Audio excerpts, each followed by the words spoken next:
जय हिंद दोस्तों। रात के अंधेरे में समुद्र के बीच खड़े विशाल तेल टैंकर, दूर कहीं युद्ध की आग भड़क रही है और उसी आग की लपटों में दुनिया की सबसे जरूरी चीज कच्चा तेल अचानक महंगा और अनिश्चित हो गया।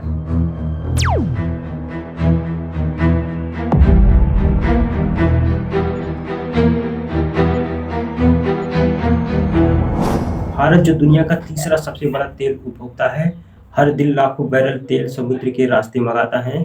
लेकिन अब युद्ध, प्रतिबंध और राजनीति इस सप्लाई को हिला रहे हैं। तेल की कीमत बढ़ रही है, रुपया दबाव में है और अर्थव्यवस्था पर खतरे के बादल मंडरा रहे हैं।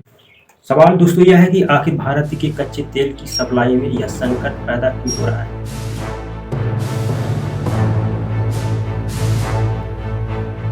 भारत अपनी कुल तेल की जरूरतों का लगभग 85% से अधिक हिस्सा आयात करता है। इसीलिए अंतर्राष्ट्रीय तेल बाजार में होने वाला हर बदलाव सीधे भारत की अर्थव्यवस्था को प्रभावित करता है। हाल ही में पश्चिम एशिया में बढ़ते तनाव और युद्ध की वजह से वैश्विक तेल बाजार में भारी उथल-पुथल देखी गई। ब्रेंट क्रूड की कीमतें अचानक बढ़कर लगभग $117 प्रति बैरल तक पहुंच गई, जिससे भारतीय बाजार और शेयर बाजार में भी गिरावट देखने को मिली। यह स्थिति दोस्तों इसलिए और गंभीर होती जाती है क्योंकि दुनिया के लगभग 30% तेल का व्यापार स्ट्रेट ऑफ हार्मुज जैसे समुद्री रास्तों से होता है और यही क्षेत्र इस समय भू राजनीति तनाव का केंद्र बना हुआ है। भारत के तेल संकट की कहानी अचानक शुरू नहीं हुई।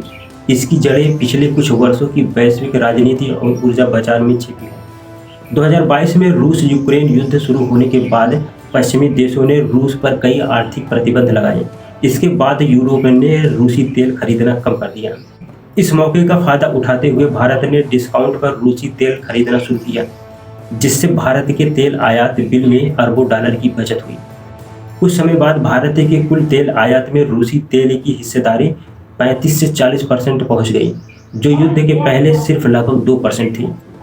लेकिन दोस्तों यह व्यवस्था ज़्यादा समय तक स्थिर नहीं रह सकी। अमेरिका और यूरोप की ओर से लगातार प्रतिबंधों और व्यापारिक दबाव के कारण भारतीय कंपनियों के लिए रूसी तेल खरीदना ज़्यादा जटिल और जोखिम भरा हो गया। साथ ही कुछ देशों ने रूसी तेल के बने उत्पादों के आयात पर भी प्रतिबंध लगा दिए। 2026 की स्थिति और जटिल हो गई।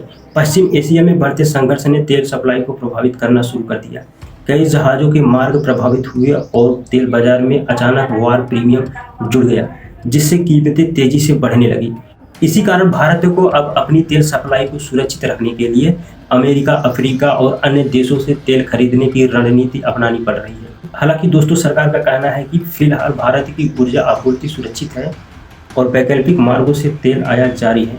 लेकिन दोस्तों विशेषज्ञों का मानना है कि यदि यह भू राजनीतिक संकट लंबे समय चला तो भारत के लिए तेल की कीमतें, सप्लाई और आर्थिक दबाव तीनों एक साथ बढ़ सकते हैं। इस संकट का असर सिर्फ तेल कंपनियों तक सीमित नहीं है, यह पूरे देश की अर्थव्यवस्था को प्रभावित करता है। पहला प्रभाव महंगाई पर पड़ता है। जब तेल महंगा होता है तो परिवहन महंगा हो जाता है, जिससे खाद्य पदार्थों से लेकर के रोजमर्रा की चीज़ों की कीमत बढ़ जाती है। दूसरा प्रभाव भारतीय रुपये पर पड़ता है। जब तेल आयात महंगा हो जाता है तो डॉलर की मांग बढ़ जाती है और रुपये कमज़ोर हो जाता है। तीसरा असर आर्थिक विकास पर पड़ सकता है।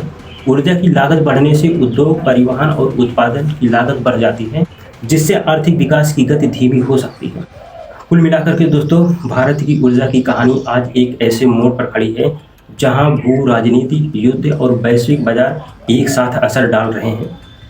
एक तरफ देश तेजी से बढ़ती अर्थव्यवस्था है जिसे ऊर्जा की भारी जरूरत है, दूसरी तरफ दुनिया की तेल बाजार लगातार अस्थिर होता जा रहा है। इसीलिए भारत अब अपनी ऊर्जा को सुरक्षित रखने के लिए नए रास्ते की तलाश कर रहा है। तेल के नए स्रोत, रणनीतिक भंडारण और नवीकरण ऊर्जा की ओर तेजी से बढ़ते कदम। लेकिन दोस्तों अभी सबसे बड़ा सवाल यह बाकी है कि क्या भारत भविष्य में तेल पर अपनी निर्भरता कम कर पाएगा या वैश्विक तेल संकट बार बार उसकी अर्थव्यवस्था को झकझोरता रहेगा। नमस्कार।